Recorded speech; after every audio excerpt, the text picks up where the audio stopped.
今日同龍 Sir 揸 GTR 唔係日產，係萬事得嘅323 GTR。你有冇聽聞過呢架車？萬事得有 GTR 嘅咩？GTX 係嘛 ？GTX 就好出名啦，因為4驅 Turbo 又跑過 Rally，GTX 係有啲成績嘅。但係 GTR 係比較美奇啲，做 homologation。借出呢架車嘅朋友咧，就係睇咗我哋好多 classic car video， 亦都因為上次 Pulsar GTIR 咧，就主動聯絡我哋嘅。喂，呢位老友仲擠低車時就去咗翻工。哇！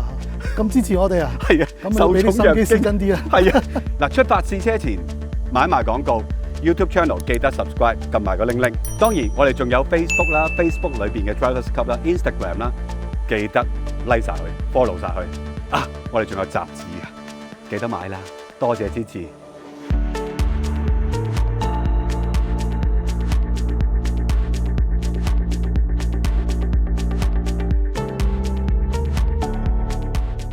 龍 Sir 係咪好熟悉嘅感覺啊？哇！賓至如歸嘅感覺，賓至如歸，翻去後生嘅年代啲嘢啊嘛。係啊，90年代嘅車，你知我哋係咩年代嘅人嚟㗎啦？90年代咧就啱打咗幾年工，咁啊揾到個錢，開始身痕啦車啊嘛。當時我哋只可以買得起 compact size 嘅車，係無論你買咩牌子，咁嘅 size 咧差唔多個個一樣，標版嘅 layout 又一樣。所有嘢觸手所及嘅，完全日產、豐田、萬事得都係咁樣，差唔多。即係甚至乎左鏡你都摸到嘅。1.69米啊嘛，個車架梗係咁闊㗎啦。個 wheelbase 2.4幾，價都係咁上下。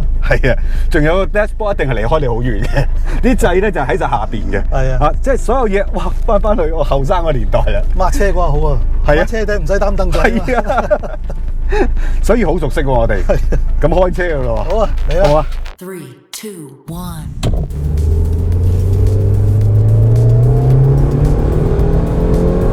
頭先我哋喺片頭都講啦，呢架車其實唔算係好 popular 或者好多人知嘅，數目都唔係好多嘅。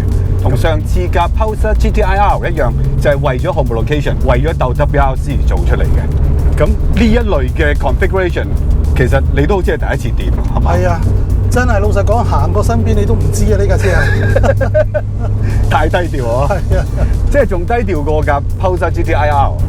係啊 ，Pulsar GTIR 咧，好似我哋啲咁中意跑車書人咧，細個嘅時候咧都跑過下嘅。係，但係呢架咧真係冇乜印象。係啊，所以第一次呢個借車嘅朋友同我講我有架 GTR， 我都話你咪打錯字啊 GTX 嘛，原來係我唔識嘢。但係頭先我哋都揸過啦，你覺得呢架車點樣？4驅1800 Turbo 210匹都 tune 得幾大嘅，你自己覺得咧？我覺得咧。呢架車其實個骨子裏係一架萬事得323。90年代嘅萬事得323就係同90年代其他嘅 compact size 嘅車一樣咯。你唔可以期望佢個車架或者懸掛有啲乜嘢好出神入化嘅表現。佢只不過係一架量產型嘅車架，咁然之後咧揀中咗你，我就放套有戰鬥力嘅架撐俾你去比賽。咁所以咧，你見到係一個普通嘅骨架，然之後咧，我哋打通佢任督二脈，加啲4驅啊，加啲 turbo 俾佢。咁所以你見到咧個力量咧，我哋覺得就係恰如其分啦，係200零匹係咁上下。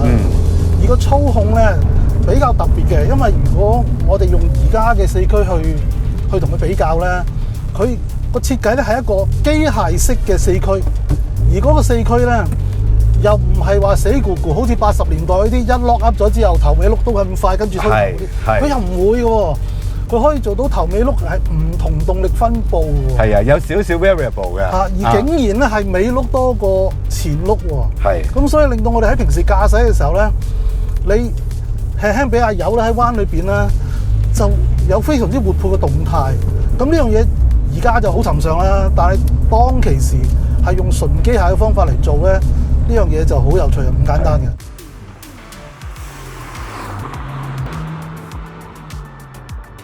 呢架車同我之前試嘅 Pulsar GTIR 咧，都係同一級嘅嘢嚟嘅，大家都係鬥嗰樣嘢嘅，鬥 Group A 嘅。咁個馬力亦都係好接近210匹左右。但係呢架咧，我就覺得明顯係輕型啲嘅再。另外咧，個車尾特別喺你俾油同唔俾油之間嗰個變化咧，係明顯少少嘅。即係好肯喐嘅個動作，你會唔會覺得好似我哋當其時試架 SA 咁樣個尾真係太過離譜咧？佢個後懸掛係一個麥花臣，呢一個設計咧喺萬事得好多嘅車裏邊都用嘅，叫做 TTL 啊 ，Twin Trapezoidal Link， 其實就係麥花臣下低加兩條搖臂，係俾個名佢。麥花臣下低嗰隻大雞髀咧就變咗做兩支細嘅連桿，咁可以有少少tow control 嘅功能嘅，咁但係個tow control 咧就唔係幫你轉彎嘅，佢係會將嗰個外彎嗰個轆咧係tow in嘅，所以咧喺啲窄彎裏邊你攞軚咧，反而覺得佢係經常有一股穩定住你個車尾嘅力量。咁啊，幸而呢架車咧，佢係一個好特別嘅，係用行星齒嘅中叉，令到佢有多啲嘅馬力去到後邊。所以如果你需要動態嘅話咧，你篤油架車就會去嘅啦，個車尾就會識得走嘅，幾好玩嘅。即係換言之，個人嘅主導性強啲喎，揸呢架車係嘛？係啊，你了解咗之後咧，可以透過你個駕駛嘅風格咧，去調整個車嘅動態嘅。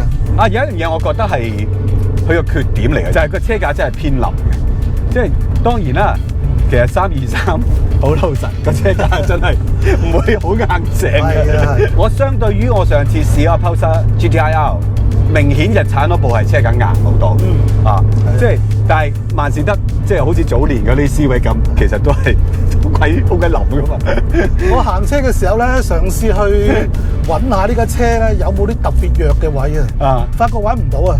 呢架車係均勻地冧嘅，均勻地冧係啊！你轉幾個彎你知嘅，係啦，即係佢個懸掛做到嘢，做緊嘢，但係你硬係覺得啊，硬係爭啲嘢，爭啲咩咧？仲有你有冇留意咧？我喺外邊撳嘅車啊，個避震好硬，好硬嘅，係啊！但係坐上入嚟之後咧，係出奇地舒服，係啊！個車架幫到手啊，幫咗我哋呢度好骨頭啊！咁另外就係我睇資料嘅時候就講呢架車最大嘅問題就係個波箱唔夠 tough， 俾咗一副好強嘅引擎，喺當其時好強啊！但係個波箱就好似俾翻啲量產嘅波箱嚟。呢個波箱當然你就咁行街冇乜嘢嘅，但係頭先你揸嘅時候覺得好似梗係有啲唔妥咁啊嘛？係啊，我覺得嗰個選擇器咧係好唔明朗啊。唔知係因為裝拆過定點啦，就係維修過嗰啲閘位嗰個固定咧，理論上啲彈弓波子咧係幫你揾到一個準確嘅位啊嘛。係啊，但係而家變得好含糊喎，唔知點解。咁至於你話個波箱，譬如個同索瓦係咪唔夠堅固咧？咁當然我哋而家咁斯文咁揸咧係睇唔到嘅。但係如果你真係唔夠堅固咧，越野賽就真係好吃虧。所以咧有一個講法就係當其時嘅 GTX 咧，贏嘅賽事咧都係喺雪地。冇錯啊，佢雪地咧就係頭先我哋講佢嗰個行星齒差速呢樣嘢好有優勢嘅，因為佢嘅對手咧好多都係 Torsen 差速啊，或者係啲lock up 嘅差速。咁佢哋一 lock 咗之後咧，頭尾50-50咧，架車就會 understeer 嘅，因為轉彎嘅時候頭轆要行多啲噶嘛。呢架咧佢平時行咧就尾轆俾多啲你，但係咧當佢好線嘅時候一 lock up 咗之後咧，佢唔係 lock 晒嘅，佢係用個籌翼式 viscous coupling 咧增加頭尾轆相連，唔 lock 死嘅，但係咧就會令到個動力咧就由車尾咧就走翻多啲喺車頭嗰度。咁咧喺雪地上高咧，佢個操控性就會比對手着數咗啲噶啦。咁仲有一樣嘢，我哋頭先揸都發覺嘅就係個軚盤都幾快嘅，即係以一架咁短嘅車仔，其實佢係冇需要做咁快咧。其實呢個又係比較出奇嘅。咁另外咧就係個 brake 係超大力嘅。咁後尾你發現咗佢係 hydraulic 嘅喎。係啊。咁點解用 hydraulic 咧？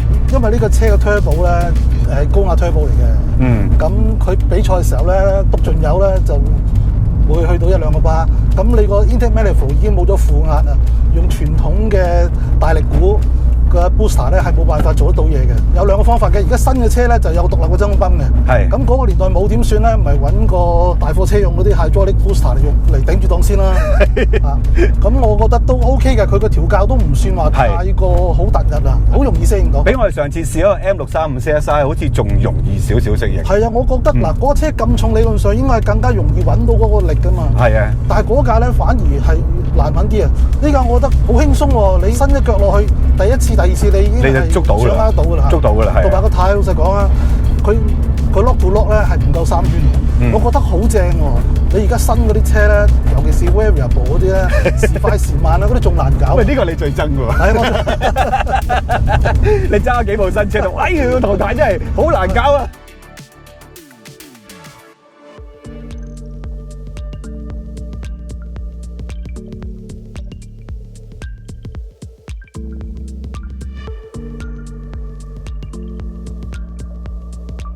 嗱，試呢架車之前，咁我睇咗啲片啦，就講哇 turbo lag，turbo lag，turbo lag，turbo lag，不斷講 turbo lag，我就講哇 turbo lag 咁嚴重，90年代初嘅 turbo engine 都會有 turbo lag，但係咪佢講得咁嚴重咧？1800cc 轉到210匹又有啲機會喎，但係呢部引擎算係萬事得其實幾常規嘅引擎嚟嘅，呢個系列好多車都用嘅，包括 MX-5 都用嘅，咁當然唔係 turbo 啦啊，咁但係今日揸咧，我又唔係覺得佢 turbo lag 得咁嚴重，當然佢有嘅，即係最好力嗰段，我覺得喺4000轉之後嘅，咁但係由台速去到4000，佢有時候呆一呆，但係又未至於呆到我猛喺度大聲投訴話 turbo lag，turbo lag，turbo lag 喎，你自己覺得呢部引擎 O 唔 OK 啊？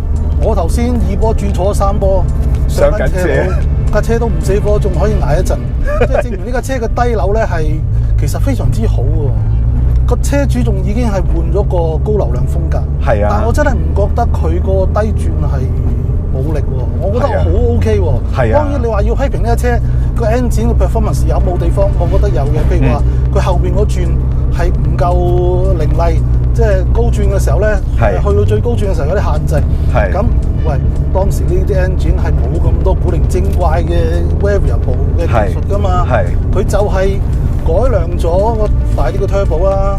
佢個 turbo 係用咗 roller bearing 啦，冇好多好特別嘅新技術。總嘅嚟講，我覺得呢部 engine 咧嗰個操控性啊，好容易、好輕鬆。平時行街你就當一部普通嘅萬事得323咁揸咧，都唔會有困難。呢個 engine 咧，你留意一下佢個 spec 咧，就係佢個蛙腦咧同個垂直線只係得25度嘅啫。即係話個蛙腦其實係好直下嘅。OK 啊。咁呢一種咁嘅設計咧，係非常之好扭力嘅。咁但係當然啦，去到尾嗰個高轉咧，梗係唔夠嗰啲大角度蛙腦佈置嗰啲咁高流量啦。當時嘅技術咧，都係嗰句啦，就係你能夠快嘅話咧，慢就會吃虧啲啦。如果你慢好嘅話咧，快就會吃虧。只可以2揀1。係啦。所以我嗰陣時揸嘅比呢一代再前2代嘅323係我第一部車嚟嘅，都好扭力㗎。係啊，萬事得323扭力好係出晒名。係啊，所以佢做呢部車嘅時候咧，加咗個 turbo 就算啦，佢冇打算放棄原本萬事得323嗰個優點。呢架車92年。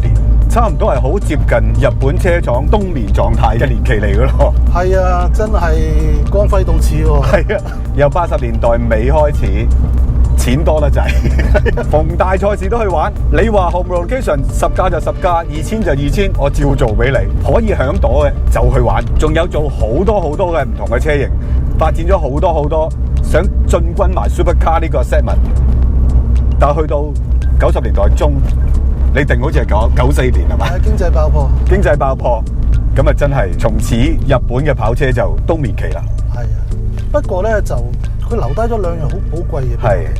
第一就係而家市場上高，大家越炒越貴嘅 JDM 啦，啲人為啊。呢啲係物質文化遺產嚟嘅。物質係咪啊？另外一種就係非物質文化遺產，就係喺一部普通生產線上高攞一部車出嚟。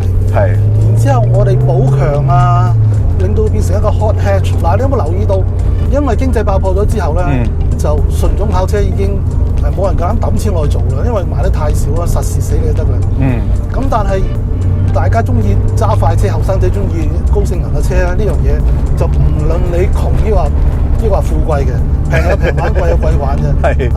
咁因為喺90年代初期嘅摸索咧，得到好多經驗，令到佢後來其實係不斷咁樣喺呢條路上高係咁樣發展落去嘅。甚至乎一個講法就係話，喂，呢個時代仲有冇需要做純種跑車啊？係啊。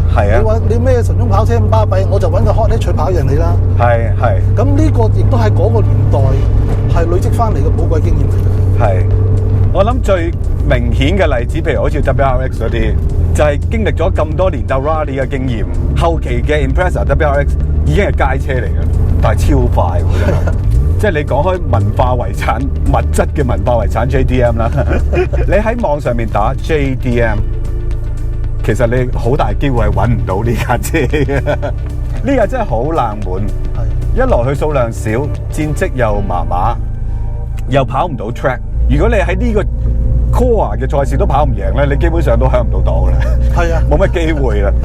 咁所以呢架車咧喺香港嘅數目咧點解咁少咧？一來就係香港而家玩 JDM 嘅人已經好計算嗰個 resale value 啊，所以呢架既然唔受歡迎，價錢又唔係高，係你話可以講入手係比較平少少嘅，相對於嗰啲咁嘅 Civic啊，而家好鬼貴嘅 Civic，你講你都唔信啊真係。咁但係調翻轉，佢賣翻出去，亦都可能好難揾到個客。